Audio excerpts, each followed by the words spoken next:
To resolve issues with Horizon Forbidden West Complete Edition crashing, not launching, crashing on startup, or freezing your PC, follow these steps. Firstly, restart Steam. Exit Steam, then relaunch it. If the issue persists, restart your computer. Verify the game files through Steam. Right-click on the game, select Properties, go to the Installed Files tab, and click on Verify Integrity of Game Files. Adjust settings in the game launcher. Go to Settings and try windowed mode. You can also adjust settings like HDR, DLSS frame generation, and NVIDIA Reflex low latency. Modify graphics settings.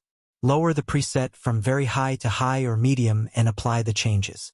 Avoid using Alt-Tab while playing the game. Adjust the P-Core ratio to 54x instead of the default 57x using Intel Extreme Tuning Utility.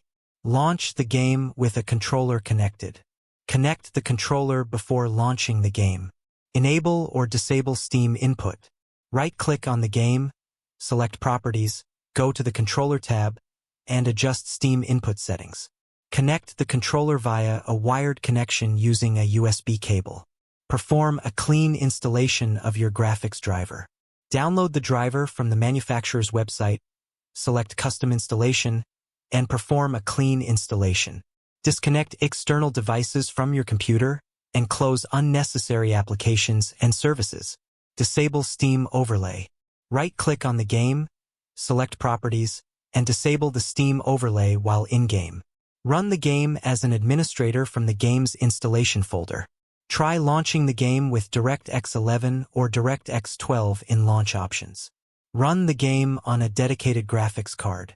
Set the game to run on high performance in graphics settings. Create a backup and rename or delete the save game files. Allow the game executable file through your antivirus program. Increase virtual memory by adjusting the paging file size in advanced system settings. Update Windows and install all available updates. Update your system BIOS from the manufacturer's website. If nothing else works, uninstall and reinstall the game, making sure to delete the game folder from the installation directory. By following these steps, you should be able to troubleshoot and resolve any issues preventing Horizon Forbidden West from running smoothly on your Windows computer. Thank you for watching, and don't forget to like and subscribe.